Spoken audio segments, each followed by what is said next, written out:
All right. Welcome to the Ballers Room podcast. We're back again. Today, we're doing analysis and football talks about Brazil versus Morocco. It was a good game. It was an interesting game, but I feel like Brazil could have done better, especially with the quality that they have. Morocco, we give them hands. They showed what African teams can do and what African teams should be doing. Chairman, it's Coach and Chairman, by the way. Follow us on socials, do the things like, comment, subscribe. All right. Chairman. Coach. Please just let us know. Let me know. Fill me in. What are your thoughts on this game? Quick. I think that game, Coach, was a good game. I think it was one of those games where now we can see that we're actually watching the World Cup. Yeah. The World Cup is a tournament where anything can happen. We shouldn't be able to predict the outcome of a game in the World Cup. Where dreams are made. Where dreams are made, Coach. With the South Africa-Mexico game as an example, there was a prediction. South Africa comes in as an underdog. Mexico is going to take it. And that's exactly what happened. That's not how the World Cup should be. This game, Brazil were the guys that are tipped to win it. Carlo Ancelotti on the bench. Neymar sitting there on the bench. It's the team that everyone's watching, right? Morocco comes in, they're the Africans. Yes, they've made it to advanced stages of the tournament recently and things like that of tournaments, but they still come in as the underdog. And they came in and they bossed the midfield. So are you saying with the performance you saw them give last night, is this a better performance so far, the start? Is it a better performance than their previous stint at the World Cup when they ended out in the semis? They crashed out in the semis. The firepower I saw, it's possible. But Chairman, do you think, how far do you think Morocco's going to go in this World Cup? Coach, I think if they play the way they played yesterday against Brazil, then they're going to go very far. I think the Morocco that won the tournament or that got close to the advanced stages in the previous tournament was more, aggressive, more fighting for, their brand, the Moroccan brand and the African brand. This was a Morocco that was in control of the game. Okay. A different maturity that I saw with Morocco. That midfield, and funny that I say this is a good midfield or a mature midfield when you're playing with an 18-year-old. That young man. Boadi, number 6. Wow. Those touches, Coach, something to look forward to. Just give us a quick insight on, just dive deeper into your thoughts on that midfield pairing of theirs. They totally outclassed a very experienced midfield from Brazil, I'd speak of, between Casemiro and Bruno Guimaraes. Very experienced midfield. An 18-year-old outclassed them. Just let us know, how was his performance? What did you see from this boy? This boy plays for Lille in France, by the way, and we've heard that after that performance, Liverpool has entered direct contact. Okay. They want to sign the boy. So that's where our fight comes from with Hugo Broos starting 11, but that's a topic for another day. Yes. What do you think of the boy and that double pivot pairing of him and El Ainaoui?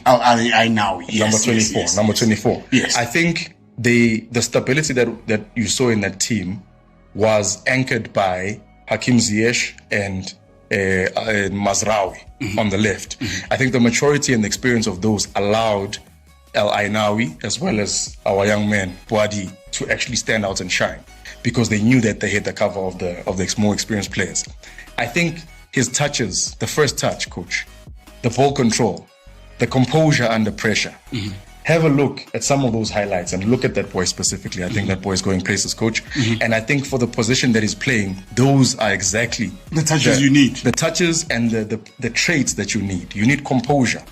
I've got a question for you. Quick one. I almost made it. If Chairman. Yes, Coach. If it was Boadi in Stoller's position. That's exactly why I was laughing, Coach. What would have been the outcome, Chairman? I think then what would have happened is that Casemiro and Bruno Guimaraes would have shown us the quality that they actually possess.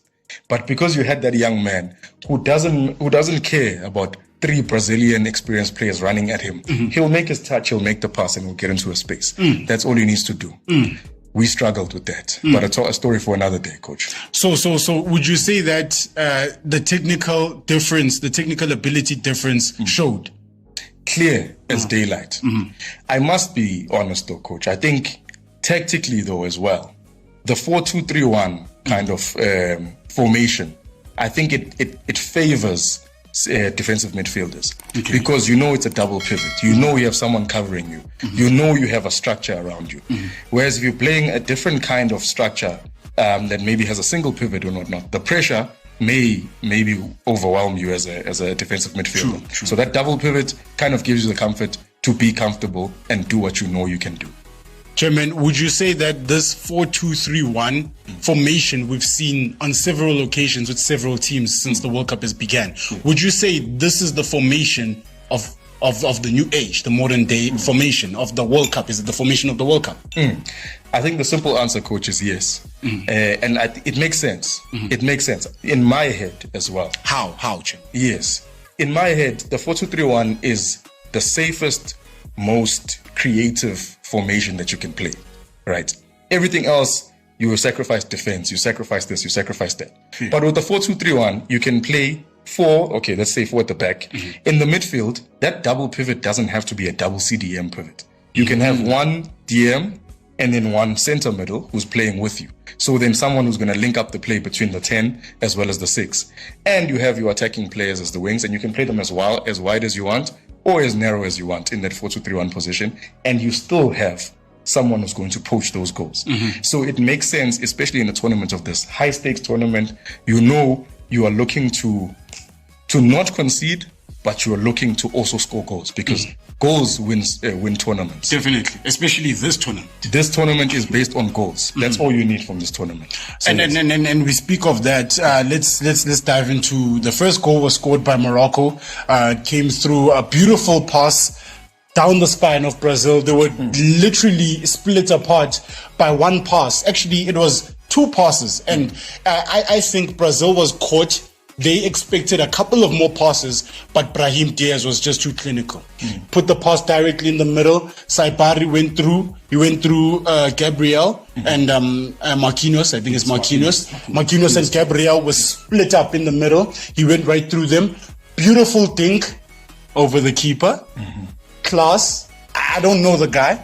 I've never heard of him. But as we said, the World Cup makes stars. So yeah, let's just we can touch on that, and then 11 minutes later, Vinicius Jr. equalizes for Brazil. Vinicius Jr. does what we expect of Vinicius Jr. What do you think of that goal? We can speak of the goal of Morocco. I think it was they were just caught off guard. They didn't expect that. It made a beautiful run in the middle, a striker's goal, as we said. Taking nothing away. It's a striker's goal. It's a striker's but Vinicius Jr. had to pull a rabbit out of the hat. It took him 11 minutes. Take us through that goal. Coach, you don't play in the starting lineup for the biggest club in the world, Real Madrid, just as a fluke. Facts. All right? Arguably, in my opinion, the best left wing that we have. You did ask that who's the best, who's better than how better does it get? Yes. Does it get better than Vinicius Jr. right now in that left wing position? I still say, but I hear you. Arguably. But yes, he takes Brazil, carries Brazil on his shoulder. The rest of Brazil was it was a very lackluster performance, especially the beginning and whatnot. Then he comes up with something. Arguably, it's a clear left wing's goal. It's what you want your left wing to do, especially if he's right-footed. Goes across, drags the right back with him, cuts inside, smashes it, or curls it into the top corner. He smashed it. He smashed it, completely. and he smashed it. That's a smash. Beautiful play from them, because it was beautiful anticipation from Vinicius Jr. himself, because it seemed as though the play they were trying to put together was they were losing it. He was losing the ball. It was near the touch line, the bar line, and he fetched it, took his man on again, got back, put him back into the box, and he smashed it home. But now let's talk about. We speak of Vinny. Let's talk about the battle between Vinicius Jr. and Hakimi. At some point, they were battling each other. It came out as a 1-1 stalemate, but who won that battle, actually, if I may ask, Chairman? That's a tricky one, Jim. It's a very tricky one, especially because we don't have the goals to prove it, right? One conceded, and then one scored.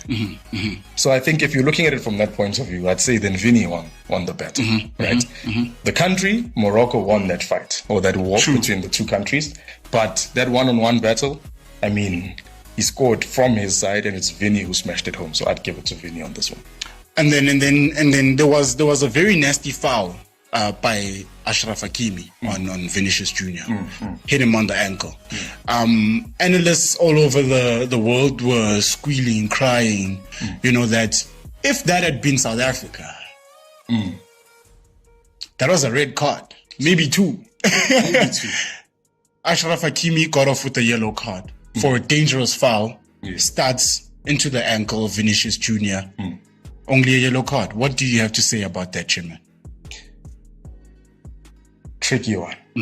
Tricky in the sense that I know we expect coaching, reffing staff to be unbiased and uninfluenced by external factors, but I do find that maybe with that South African 3 red cards in one game, the stakes and the viewership and all of those things influenced the referee's decision making. That's my opinion. In this game, the profile of the players already, in your head psychologically, you're not sure. Can I send off Ronaldo? Can I send off Messi?